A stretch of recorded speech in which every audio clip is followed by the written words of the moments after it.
Hello, everyone. Happy Monday. I hope everyone's doing well. Just going to warn you now, we had some fun technical difficulties that we're starting with today, but that's okay. We're going to make do and we're going to figure it out. My guest will be via my phone, as if you've seen some of my episodes before, we've used this solution previously. So I think we're going to do just fine today, but just wanted to give you a heads up. But yeah, hello, welcome. Let's see here. Oh, it's interesting. It says I've only been live for 13 seconds, so I hope that that's not the case. But if it is, oh well. Hello, welcome. Playing with some technical difficulties today, but that's okay. We're here, ready to get started. What kind of shows are people seeing locally, Broadway, off Broadway? I'm curious to know. On Saturday, I caught a performance of The Magnificent Seven by Julia Meinwald and Gordon Leary off Broadway, which had a very brief week-long run at Theater Row. It was about the 1996 Women's Olympics team, and it had some really exciting stuff in it. So looking forward to seeing how that show develops and grows. So yeah, keep an eye out for it for sure. But without further ado, let's get started. Welcome to episode 38 of Overtures. And first I'm going to start by sharing a video.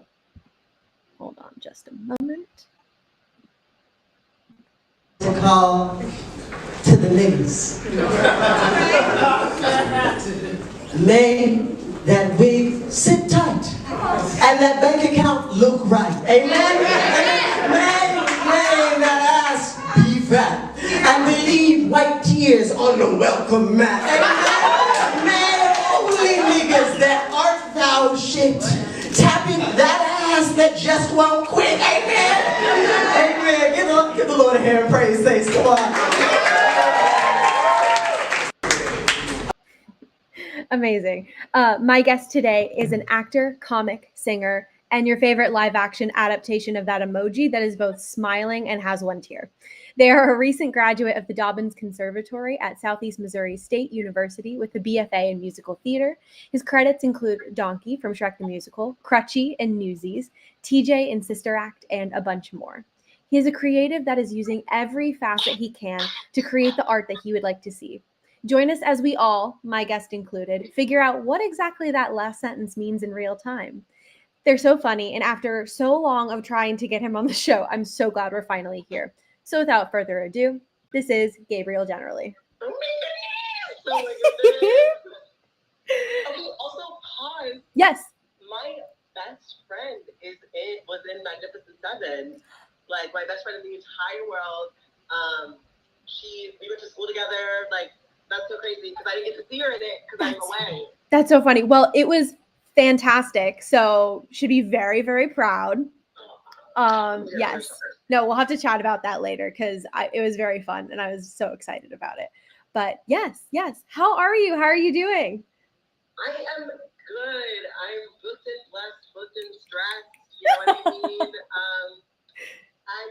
It's really giving club, bus, train, another club, but I'm grateful to be here and I'm so happy to be holding space with you. Yeah. No, I'm so happy we could figure this out because there was like this whole series where it was like, oh, like the doodle poll's not going through. Like, I don't know what's happening. I'm literally telling you when I'm free and it's not going through. And I was like, oh my Lord. So I'm so glad we could finally figure this out, even if it is like legit while you're on contract. So very, very happy that we could finally figure it out. But yes, so I always like to give context, like how do we know each other? Because I end up knowing a lot of my guests from college and things like that. But we met at a little cabaret back in November. It was with Super Secret Arts. And I don't know if you saw this or not, but unfortunately, it simply is no more. You're joking. No, like I was like looking it up the other day. And it's like, that's so upsetting. Like the space itself is available and has like been like rebranded. So it's like Great Lakes, Brooklyn. And it's like you can rent out the space. But even then I saw on the website that the space is only available for rentals until like October. So like that's so sad, but I know they were relatively new when we did it. Yeah, like I think they had like just started. Honestly, probably October of last year. But It's rough So out here. it It's is. rough out here. It is. And it was so sad to see that. But at the same time, I'm like, but I got to like interview Riley here on Overtures, and now I get to talk to you. So like, it's nice. I got a few friends out of the deal. So yeah. That cabaret was such a fun night. And I was talking about this with Riley, but who's also there that night, obviously. But we were all so awkward waiting for it to start. And it was just so much more fun afterwards because we were like, there's a bar next door. Do we all want to like go chit chat? And I'm like, yes, we do. Oh gosh. Yeah. Because we were all just like, we're like, okay, the nerds are all out now. We can just like nerd out about theater things. Yeah. I mean, that's always a good time. Yeah. You know? Yeah, exactly. But to get to the beginning of things, Gabriel, how did you first get started in theater? How did I first get started in theater? Well, my first show was Willy Wonka Jr. I was in 6th grade. I was in Oompa Loompa, which was so fun. Yeah. You know, and I just liked it. I'm kind of just like a little ham. I like attention. And so it really worked out for me. You know what I mean? Yeah. But yeah, and then I kept doing theater through school and things like that. And then as I got older, I was like, oh, I want to take private voice. I want to take dance classes. I want to do this. And then I just like was like constantly being like, oh, I need to do anything I can. You know?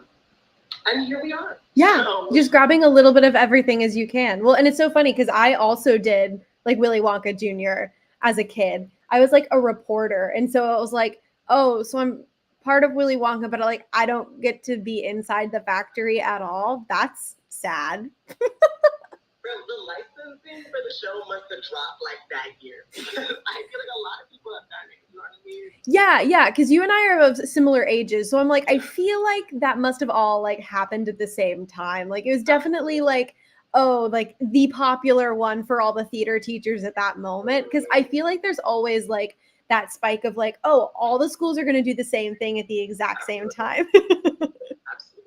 Because like I know for me, like we did Shrek in high school, and I feel like there were like 3 other local high schools that were all doing it at the same time. No, absolutely. What's that one publishing company that had like a chokehold on like American like young theater? You know what I'm talking about? I want to say MTA, but MTI. MTI. Oh, can I say that on the podcast? Yeah. Maybe you could just like blur it out. Like it'll be like it's like MTI. You figure it out. Oh my gosh, that's so awesome though. So then what do you think that you had like an overture moment of like, oh, but like I've been doing theater for all this time, but this is what I actually want to do for like a career? Honestly, I think that when I was really young, I was just like, I'm gonna be a superstar. Like I am a superstar. Yeah. And I think that like I just really believed that for so long that when I was presented with like the opportunity to really hone that, I was like, oh, you know what? I think that theater for me became a real thing when I started to understand like the brand that is Gabriel Generally and the brand that exists as Gabriel Generally between shows, moving through shows, and just like that never I can exist in a space where I'm constantly growing. And I was like, oh, I don't need to be some Oompa Loompa to be growing in this career. And then I was like, and that's when I realized like it was a career. So I think that was like my big moment. But I was like, oh, I'm just gonna be a superstar. Yeah, I'm gonna continue doing this forever. Like, I feel like that's very much a like, I think this is such a funny phrase, but like when people joke like, oh, I girl boss too close to the sun kind of thing. But like, it's like I'm gonna be a superstar, and then you just kept going, and you're like, oh, I guess I really am just simply going to be a superstar. Like that's just the only choice. And so you started off with musicals. So was it maybe like did you get involved in it as like oh, like this is an after school project that I can always do? Or was it sort of like the music or the theater, or I mean, not the theater, like the acting or dancing? I mean, I grew up in a really like musical household, so Mhm. like everyone sang, and I was like, okay, like that's just what we do. And so my family was like really into the fact that I was doing it. Yeah. And I was like, oh, like okay, cool. Like if this makes you happy too, then like great. Yeah. And yeah, and I would do it. I don't know, but for me, it was never like, well, this is just something. This is something slight I do after school. Like Yeah. from the beginning, I was like, I have to be at rehearsal. I don't think you understand, but this is a big deal. Okay, Yes. Okay. But yeah. Does that answer your question? Yeah, no, I think so. I think I was also trailing away in like my own brain informing that question, so that is 100% okay. And you have such amazing roles like on your resume already, like Donkey and Shrek and Crutchy. Like, do you have any particular favorites that you've done? Is it those ones or perhaps other ones? Donkey's not my favorite because I want to do it again while I'm older. Yeah. Book me. Yeah. But I honestly, I really like Sister Act. Yeah. I love being TJ. If you haven't seen Sister Act, it's so much fun. It's more fun than I thought it was gonna be. Yeah. To be honest with you, I wasn't expecting a whole lot. Yeah. Here, okay. But like, it's just so fun. I've been CV 3 times. I love doing Hairspray. I think it's really fun. Yeah. I mean, the show I'm doing right now, Detroit 67. Yeah. I'm liking Detroit 67, and honestly, like, I think it might be the most like fulfilling and just like I don't know. It's such like high quality art. Yeah. And every day I leave rehearsal, I'm like, wow, I love the art I'm making, and that's not every rehearsal. You know what I'm saying? Yeah. Totally. So Totally. I'm having a good time. That's So awesome. I didn't answer your question whatsoever, but I like a lot of theater. No, you like book me for like I might give me my next role. It might be my favorite. No, I love that so much. And you've done so many musicals, and Detroit 67 is a play. So have you gotten to do a lot of plays prior to this, or is this like a chance to really like dig into a role that maybe you wouldn't have? I used to, so in high school, so like I guess they don't really count, but I did like, cause we did 2 plays a year and a musical, so I got like really into plays during high school, and then I was an MT, and I was an MT, so I did not do a lot of plays. Yeah. And honestly, I miss it, and being here. And it's just interesting because I really do musicals a lot, but I'm an actor first. Yeah. And so just to really be able to push myself and like, I can't rely on the music. Mm-hmm. I can't rely on the fact that I'm cute as a button, which I feel like I can in a lot of musicals. Yeah. And it's really, I'm finding things, and I'm really like let's use that buffer. You know what I mean? Yeah.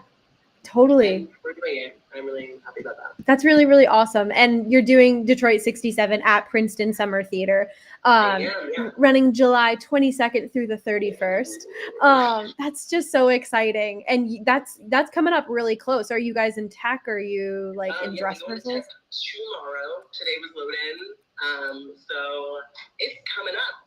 Hope to see the girlies there. Yes. It's going to be a fun time. That's so exciting. I'm so glad that you've gotten a chance to like work on such a fulfilling piece. And I know specifically there's a Black Theater Night for the matinee of July 30th. So people definitely need to look out for that.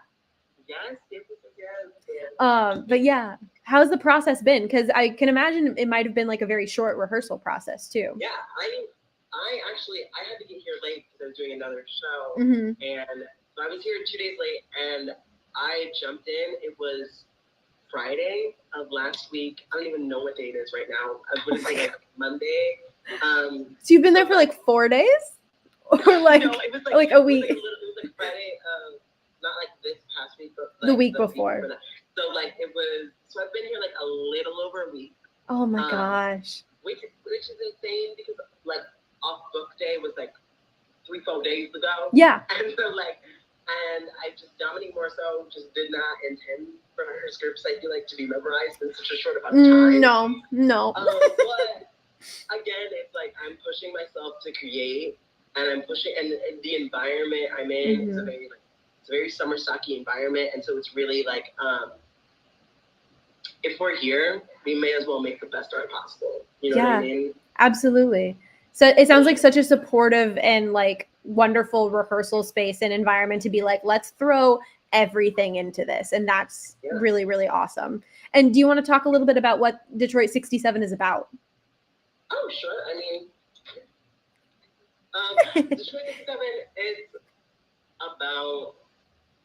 is about a brother and a sister, and their parents have just died, and they have inheritance from their parents, and they are like two Black people living in the 60s in Detroit, in the late 60s, Detroit 67, if you got that. If you caught it. But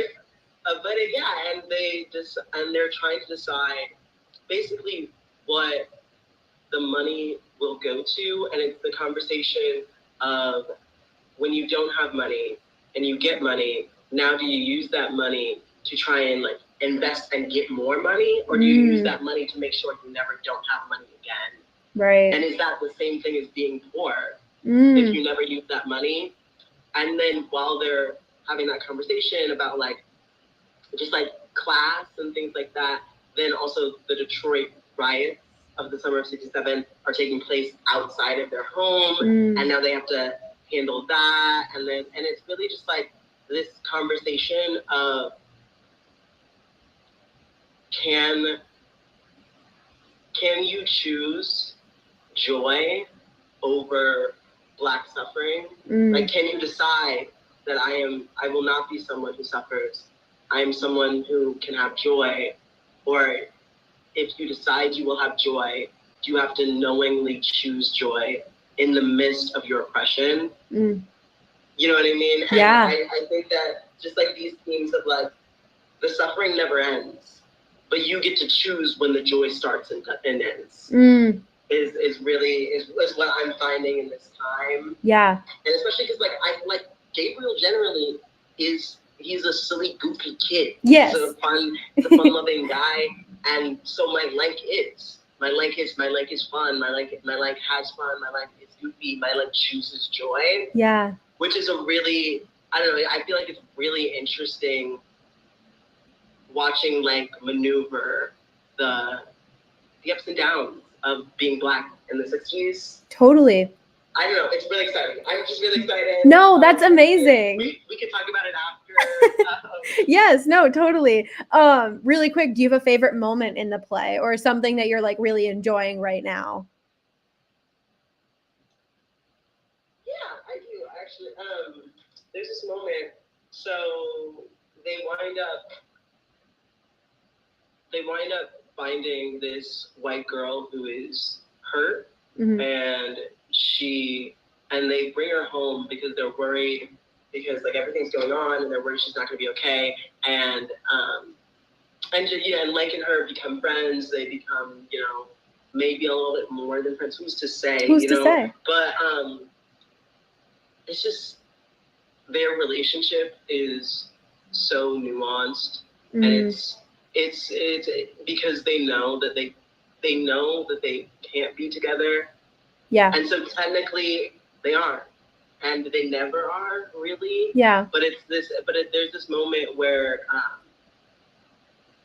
they're talking about how like she says like, if there was a world where we could be everything we wanted and have whatever we wanted, I hope that I'd see you there. And there's just like this pain of like they know that that's not real. Yeah. And then like asks if she wants to hear a song because like music is so important to Lank.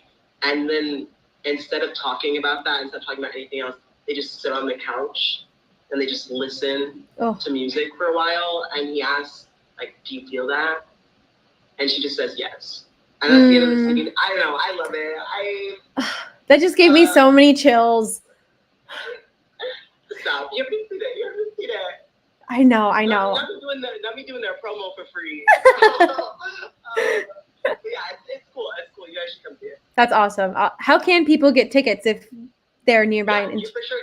So if you go to Princeton Summer Theater, if you go to the website, you can probably buy tickets. Like, I don't know, but probably.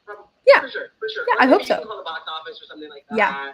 Or you can probably just come day of. But the run is it starts this next upcoming Friday, and then it goes Friday, Saturday, Sunday, and then the next weekend is Thursday through Sunday. So amazing. that's that. Well, people should definitely go check you out and see the show, and it sounds amazing and wonderful.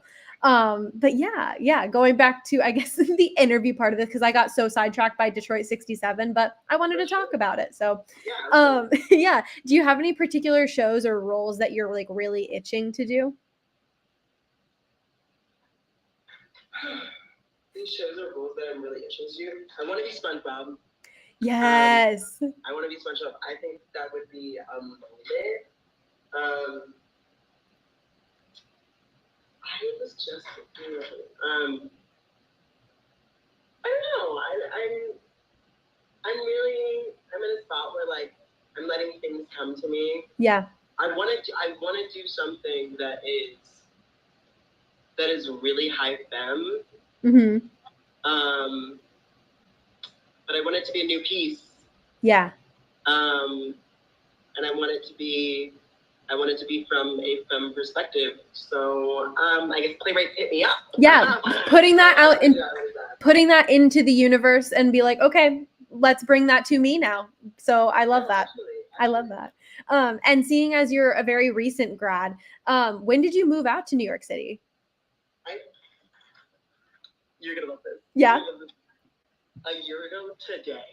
No way. Yes, this is my anniversary. I didn't even know that this was gonna happen until I woke up this morning and saw the Snapchat memories a year ago today.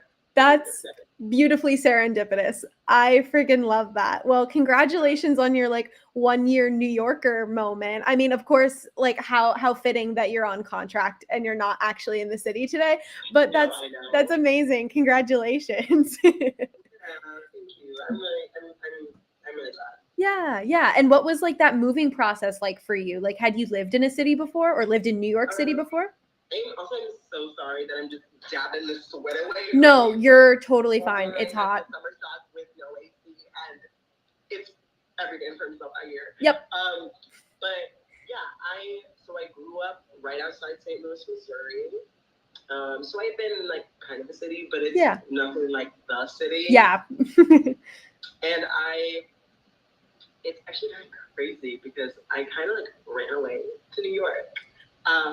Because I had just graduated school and I was going to move to New York, but I was going to move to New York in the fall. Right. And I was on a contract.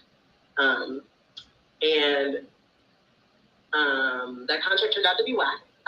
Rip. But it was okay. And I met a lot of really cool people on that contract. I met great people. And I realized that was no longer the place I needed to be at. Yeah. And then I was like, well, I'm not going home. And I just grabbed my stuff and went to New York. Wow. And like my family did not know I was there for like a little second. Like I really like ran away to New York. Oh my God. It was kind of wild of me just like figuring everything out. And I was like, well, I have to figure it out. And I mean, I for people who haven't done the move or people who are like in the beginning of the move, like, you know, it really is, it's the hardest when you first move. Yeah. And it's like just like figuring everything out and figuring out like, what job you're gonna have, yada yada yada. And I feel like just now, like recently, I know enough people in the city and enough people know me that people are like ring a ding ding, like, hey Gabriel, I have a project. Hey, like I'm doing this thing. Hey, like I have this free thing. Hey, and then it's like I'm finally building the community that I've been looking for a year. I love that. So it happens. and I don't know. I love New York. You're living proof. You're living proof. No, and I 100% agree. There's like definitely that huge adjustment period of like, okay, I'm here. Hi, what am I doing? Yes. Well, and especially for you, because like you, I mean, obviously you were on a contract when you left, but like you had also just come out of like an intense however many years of schooling. Like, Yeah. so to suddenly be like, oh, I am one on my own, but two living in a city, meeting people for the first time, and now have no structure. Yes. It's hard. It's really fucking hard. So like, It is, but it's possible. yes. And it's not as hard, I feel like, as you think it's gonna be. Like, it's like Yeah. college. Like, everybody's like, oh, it's gonna be so hard. Yeah. You know what I mean? Yeah. Yeah. It's like once you get through it, you're like, oh, okay, like, yeah, I can handle this. I can tackle that. Like that's how it is. And you just kind of pick it up and you're like, okay, I'm in New York now. Let's make it happen. Yeah. Yeah. And you've recently got onto the comedy scene. So how did you first get into comedy? I've always been a silly goofy boy. And that's part of the brand that is Gabriel Generally as an actor. Mm-hmm. So I was really passionate about like improv and things in high school, and then in college I was like, I really like focused in on like improv and sketch, and I trained at Second City. That's awesome. Chicago, and I was like, where like Tina Fey like came from, and I really was like, okay, like I'm gonna do this. And when I got to New York, I thought, I don't want to be a funny actor that none of the comic scene knows, because they're all just gonna think I'm like some actor. But when I'm in a show, when I'm funny, I'm doing like, I'm like the whatever. I'm like, this is legitimate comedy, and y'all don't recognize it as that. And I was like, I want them to know that I can hold my own chops, that I can do anything.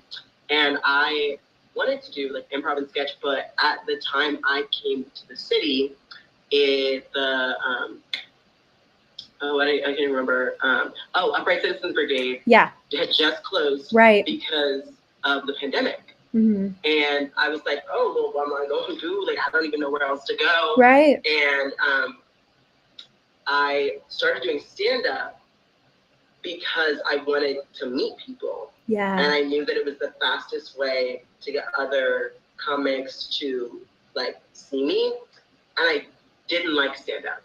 I was like, this isn't for me, actually. Like, I don't know if this is, but then I was like, wow, I'm good at this. People think I'm funny, like, shocker. And I was like, maybe like I'll do this for a while. And you know, I will say it is difficult to do stand-up coming from an acting background. Yeah. Just because they underestimate you. And they also, in stand-up, it's, and in the acting world, I submit for a million things, right? But in a stand-up world, there's not like open calls to go do shows. You know what I mean? Yeah. It's really just like, I'm going to do a bunch of open mics, I'm going to meet a bunch of people, and then they're going to ask me to do their shows. You know what I mean? And I'm learning there's no shame in being like, hey, I went on this show, let me know. Yeah. But when I first started, I was never going to do that. So it really is, I really had to learn a whole new craft along with this craft. Yeah. But again, it's like, it's all part of Gabriel Generally, and it's really helped me form something that is definitively me, whether or not I'm in a contract or not. Like, I have shows going on, whether or not, you know what I mean? Absolutely. Well, because especially with like comedy and stand-up comedy, it comes from you. You are the one generating it. It's not picking up a script and trying on someone else's stuff. It's like specifically from you. And so, yeah, it's generative work that you can do whether people are hiring or not. And that's what's so awesome about it. But I mean, you know what? And I think I think we talk about how work like that is so important all the time, but Yeah. you know, when like literally like this show for you, honestly, like like legitimately, Yeah. you're doing a thing that is an extension of yourself. You're doing something that people can see you in. You are Lora, and you know what I mean. And now the girlies know you. Exactly. Like the Overtures baby, like you know what I mean. Like it really is like you can create your own stuff, and we don't have to sit around and wait for other people to ask us to do things. Yeah. And I think that's what's honestly really cool about our generation. So I'm living. Absolutely. And because we have to show a little bit more of what you do as a stand-up comic, I have another little reel. So we're going to watch that real quick, and I'll put my you near my headphones so you can actually hear the video. But oh my goodness. Hold on. Let me make sure the volume is up on my end.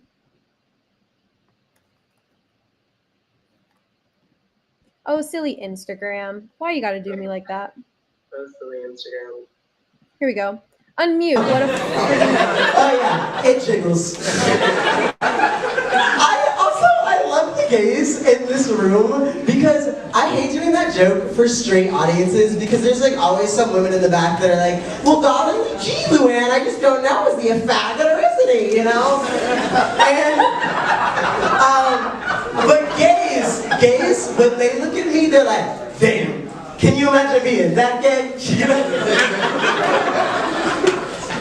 And you know what? I tell this joke a lot, and I just don't get it why some comics are afraid to tell the same joke twice. You know what I mean? Because, honestly, I want you guys to know my shit word for word, okay? I don't want you guys to go home at night and be like, you know what? It did kind of jiggle, you know? I want to have such a good back and forth with you guys, my besties, that I can just be up here and be like, safe flight repair, safe flight replace.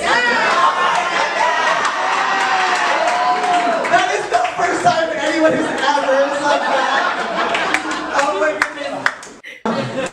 It's such a fun bit. I was cracking up when I watched that the first time. Good. It's working. Yeah, no, absolutely. And also I'm like, wait, I know that exact same commercial. The fuck? There's just those certain commercial jingles that you're like, Red Robin, yum, And it's so funny because I knew that I wanted to do something like that for so long. And I was like, for the longest, I was like, what am I going to use? Which one is it going to be? I really wanted it to be something that people would recognize instantly. And honestly, I would do that bit all the time. No one would sing. But I mean, people would laugh. So I was like, they got it. But, right. That was really a moment for me. I almost cried. I was like, that is incredible. You were like, this is the moment that y'all are actually joining with me instead of just being like, hee hee. They actually joined you in that moment. And correct me if I'm wrong, that was when you were hosting for the Juneteenth queer comedy celebration. Amazing. How was that? And how did that even come up? Incredible. It was exhausting. Yes. But it was so cool. And because when I first got onto the scene, because I've been onto the stand-up scene a little less than a year now, and what I was noticing was that there was a lot less Black people than I thought there was going to be. Yeah. And then there were queer people, but when they were queer, they were never Black. And so honestly, I almost never met Black queer people. And I was like, that's so crazy because we're hilarious. Yes. And I was like, that day it's just it can't be possible. But then you think about the structure of stand-up and the structure of the community and asking people to do shows in your club and clubs being passed down through certain people and things like that. It really is it's a little easier for a certain demographic of people to move forward a little quicker. Yeah. And so I think that a lot of the people that I was oh, where are you? They don't keep going. And I was like, oh, I would love to build community with these people. I'm a very big proponent of your network and your community are things you individually build for yourself. Yeah. And so my Nana used to say birds of a feather flock together, Mm-hmm. right? And I want my art, I want my essence, I want everything about me to radiate the people that are around me. And I know that in this time, because I'm young and I'm building the brand of Gabriel Generally, I want that brand to be something that uplifts like my community. I want that to be something that is for us. Yeah.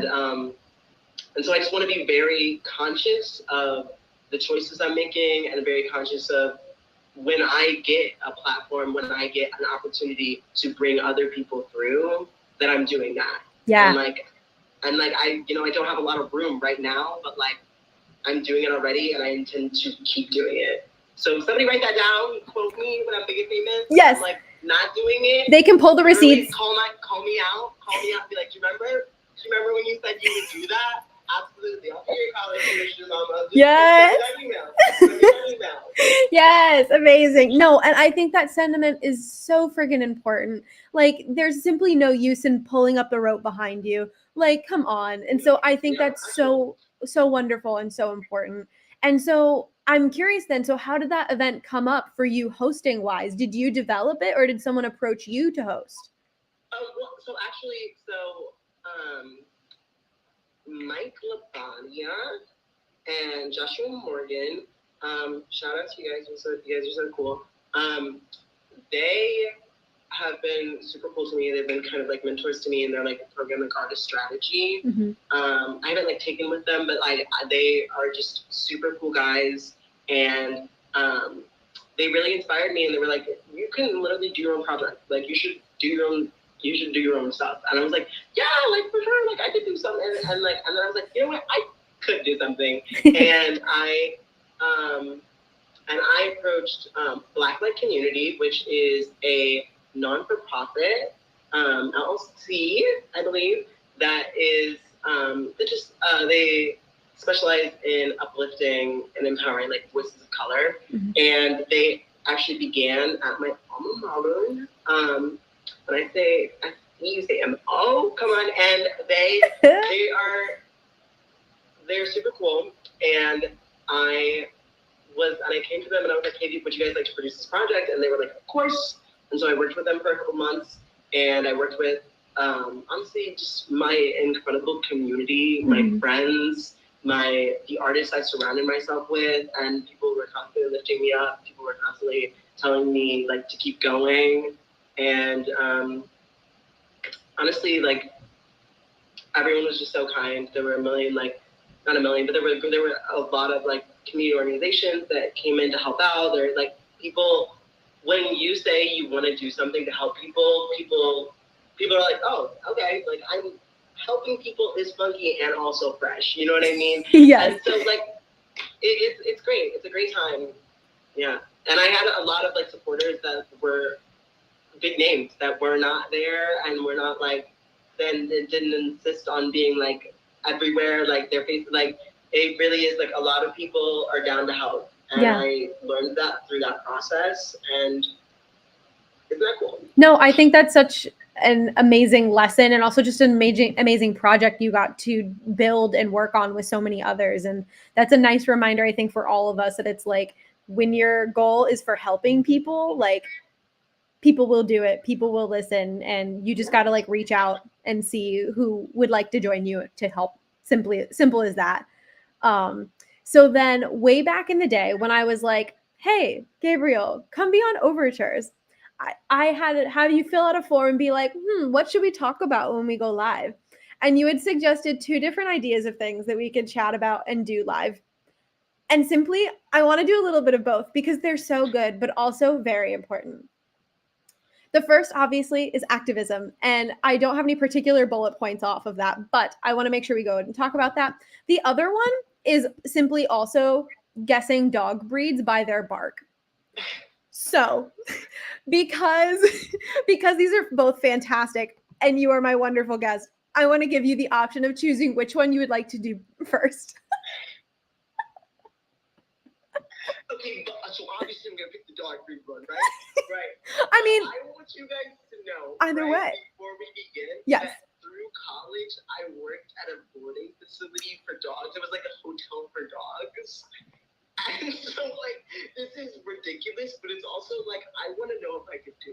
what do you mean? No, that's 100% fair. So I am going to pull up the video. Also, I am cracking up at the fact that someone truly, back in maybe 2017, built this video knowing we would do this. Because I was like, this is too damn specific, but we're here. Oh my gosh. Like, literally, it is. Not me getting all of these wrong. I'm so stressed right now. No, it's going to be great. It's going to be great. I hope I have the right time pulled up in the video, so we'll figure it out together. Yeah.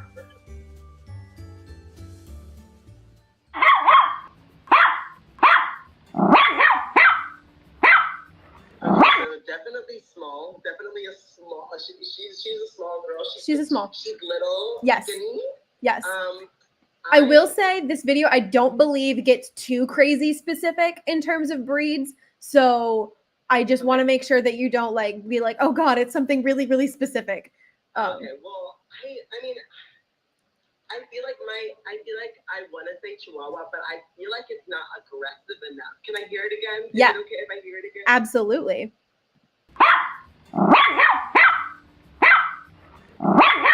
Okay. Amazing. Yeah.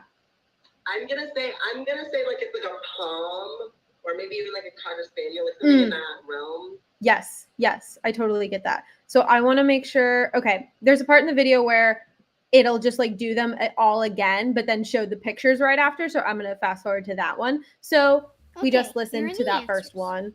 Hold on. Was it the Chihuahua? Wow, I really. Number one, Here you go. Chihuahua. I got these. What did I think I did? You had them. You had them. Okay, and it's looking like they're playing the pictures while they're barking. So I'm like, Chihuahua headshot. You better give him fashion. literally. Okay, this is the second one. Come on. Okay, nope, that's the first one again. Fast forward a little bit.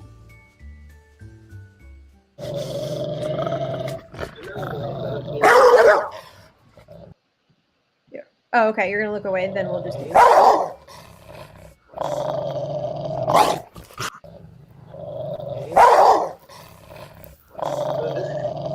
She's big. She's a big girl. Yeah. She's big though. I mean, probably like if it's like basic breeds, maybe like a Rottweiler. Yep, you got it. You got it. Okay. There it is. Okay. You're 2 for 3 right now, so we got this. We got this. Number 3, Husky.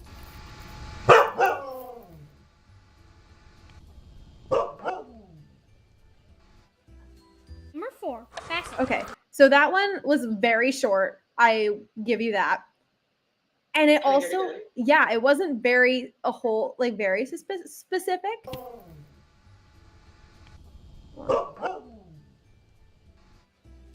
Number 4, Basset. Okay. I know that was very, very short, and I don't know that that actually gave you enough time. This isn't actually the picture, so. Okay. I'm gonna keep my eyes closed. I'm really trying to envision. But honestly, I feel like they've got a resonant timbre. You know what I mean? Like, yeah. This is like, I'm gonna say like a basset hound.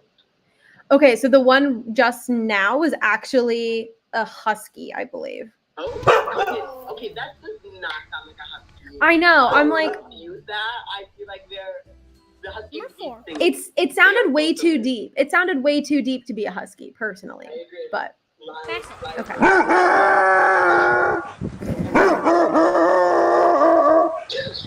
Okay, that one's the basset hound. Like, let's just call it that. Like, yeah, That no, is so funny. that one's the basset hound. Okay, this is the last one. English Bulldog. What's it called? They like got like the smush faces, right? They're Yeah. Like, oh my gosh, what is this breed called? It's like I don't know, but I can see the dog. It's like they're like their faces smushed in, and Yeah. like I don't know why I think this dog is gray, but like what is I literally can't tell you, but I know that they're like they breathe real heavy. Yeah. Yeah, I think they were is just, that bulldog? Is that what it's called? yeah, I think it's just, they're just calling it a bulldog. So yeah, you got that. Oh wow. Okay. Oh my god, the picture just saw that. Yeah. Yeah, for sure. Yes. Wow. Thank you so much, everyone. That's nice. I'm putting that on my resume now, actually, because I honestly thought that was gonna go a lot poorer than I did. No. I might. You did good. The husky one was very difficult because also, like, I don't know about you, I feel like huskies don't really bark. I feel like that's actually not really a huge thing in their breed. I feel like huskies talk a lot. Yeah. Like, huskies are very vocal dogs, and they like to like they will like talk to you. I've lived with a husky for a really long time, and like huskies don't necessarily like bark in the same way that other dogs bark. Like they conversate, Right. and they like, but it's like very howly. Well, the kids, they don't care about this, but you know what? But we did it, and that's okay. Exactly. People don't want to learn something new anymore. Okay, get up and learn something new. Okay. Incredible. And I think that alone is an amazing segue into activism personally. Oh my gosh. And we didn't like make necessarily any bullet points, and activism is obviously a very broad topic. Was there I mean, but I honestly I think this is so interesting that I said this, months ago. Yeah. When we wanted to do this, because I think that the way I use activism in my career has changed so drastically in that time frame, because I think that living in this world, and let me back up a little bit so you can see me look so cute with this crop top. Yes. Living in this world, I feel like as this like Black queer femme body, and in this industry specifically, I think that my method of resistance, my method of protest was existence. Yeah. That if I can just exist, and if I can just be uncompromising, and I can be in those rooms, I can fight to be in those rooms just as much as everybody else can. That like my presence alone is like, that is enough, and that is something that like, now they see me, now they know someone who's like, and now I'm not this unicorn, Yeah. And which absolutely, to the girls that is enough, that is all you have time for, absolutely, I hear you, and you're valid. Yeah. Absolutely. I think that though, as I started to be in rooms that I didn't know I would be in so early on, I started to realize, I was like, it doesn't matter that I'm here if I'm not my full authentic self. It doesn't matter that I'm here if I'm not incredibly honest. And it doesn't matter if I'm here if I am not taking the time to make sure that this space is going to be a space that is better for the girls that come after me. Yes. And like, and I think that is, especially in the industry, something that a lot of us can look at. And it's just, there are a lot of, especially the non-union girlies, all the non-union girlies, stand up. Yes, truly. But like, they really just be thinking they can talk to us any kind of way. Right. They think they can, and honestly, because of like classism, because of like a whole lot of stuff, like a lot of the girlies that are like Black and femme, like they don't make it to that round. Right. Where now all of a sudden we deserve to be treated like people. Right. You know what I mean? And so I think that it's imperative that like, you want Gabriel Generally, you want this silly goofy kid, you want to have fun, absolutely. If you want Gabriel, then you're gonna have to act right, because you don't get to have Gabriel and act any kind of way, not just to me, but to everybody else. Yes. And like, if I see I see that you don't get Gabriel. And I think that we have so much more power than you think you do. Yeah. And honestly, someone early on told me, they were like, every connection is not a connection you want. And I didn't understand that for a long time. But it's like, everyone who you think can help you If not everybody you think can help you can help you. Yeah. But everyone who you think can help you, everyone who you think has it going on, it doesn't matter. Because there are so many people with so many resources that, like, you don't have to settle Yes. for anything. Like, you can be in rooms that support kindness. You can be in rooms that, like, on the first day we say our pronouns. Yes. And then it's not ridiculous, and those things exist. And, like, you can choose to put yourself in spaces like that and then be visible in those spaces so the girls can find you, so the girls can find those rooms, and you can give the rooms to the girls. Like, I don't know. I'm you know what? I think that if you ask me this question in a year, if you ask me this question in 5 years, it's going to be different, and it's going to constantly be evolving as I grow and as I do that. But I think that right now, I don't know. I don't have all the answers. Yeah. And that's chill. Absolutely. And I'm really excited to grow. And as my career is growing, I just want to be incredibly conscious that, like, I don't leave my community behind any step of the way. Yeah. So yes, no. Gabriel Generally, activist. I'm sure you read about them and all your, like, little sweet books. It's like MLK, Martin Luther King, Gabriel Harry Tubman. You know what I mean? I was really right there. Yeah. So I will take my NAACP award now. Come on, y'all. We're behind. We're behind. But, like, come on.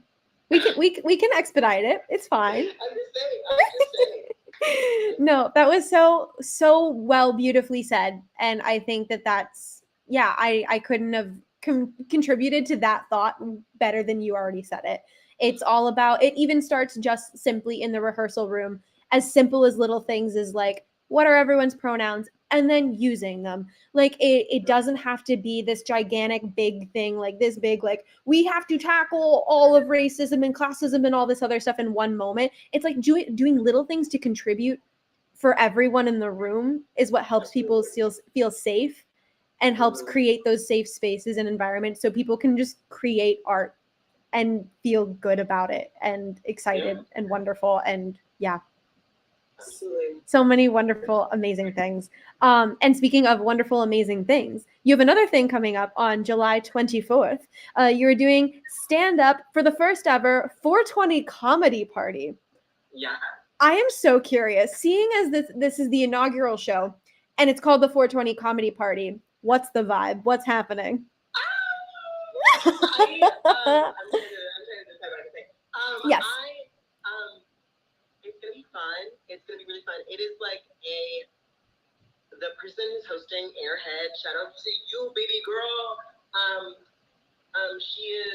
She's just a really fun gal, and she wanted to do a comedy show because she's a comic, but she wanted to do it. She wanted to have a party and shake a little thumb, and so she's doing a really fun lineup. I think, it's gonna be a fun time. And then right after the show, it's just a party. We're choosing joy, and we are having fun. And honestly, that's the kind of art I want to make. Yeah. That's the kind of art I want to make. Absolutely. Get up there, shake a little something, get a little check, and then dance the night away. Beyonce said, release your job, and baby, I'm trying. You know what I mean? You're like, I'm working on it. No, that sounds amazing and, like, so much fun. So just to reiterate, it is July 24th at 7:30. Where will it be?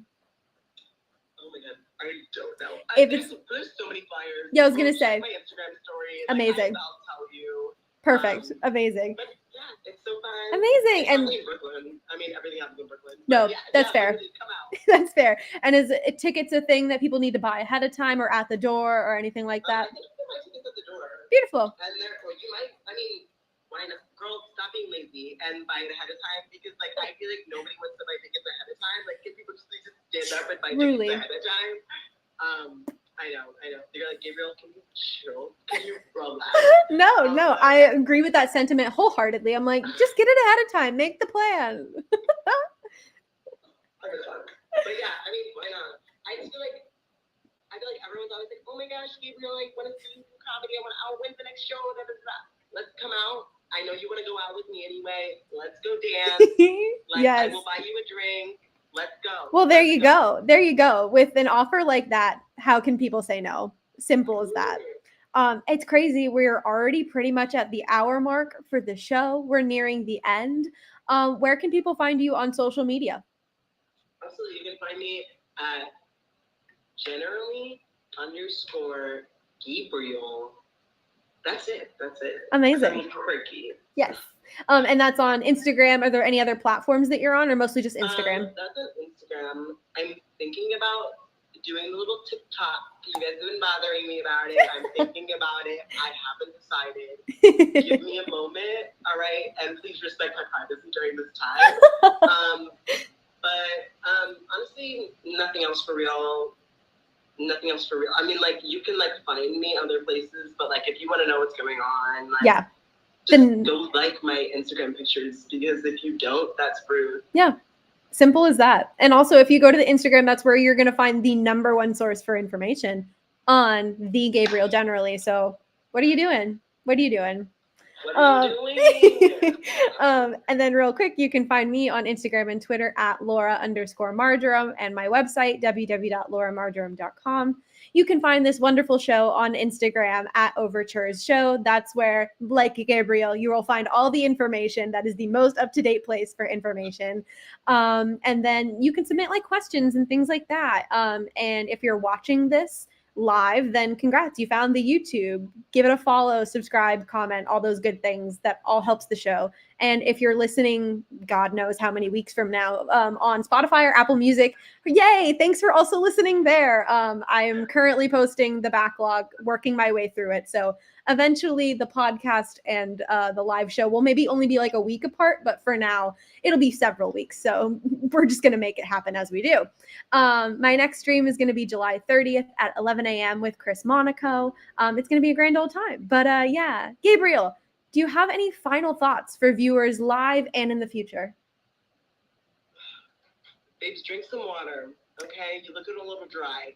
And thank you so much, Lora. Of course. For, like, just, like, having space for me and just, like, holding space for all these artists to come in and tell their story. Of course. And things like that. Like, you're doing the thing. And I don't know when's the last time somebody told you, but I'm proud of you. And I just listen to this, like, little podcast. People watch it. Like, y'all, let's do the thing. Let's support artists supporting artists. Like, let's run them like that, okay? Yes. Because I didn't look this cute for nothing. No, So, true. guys, True, exactly. Thank you all so much. And thank you so much, Gabriel. But with that, have a wonderful evening, everyone.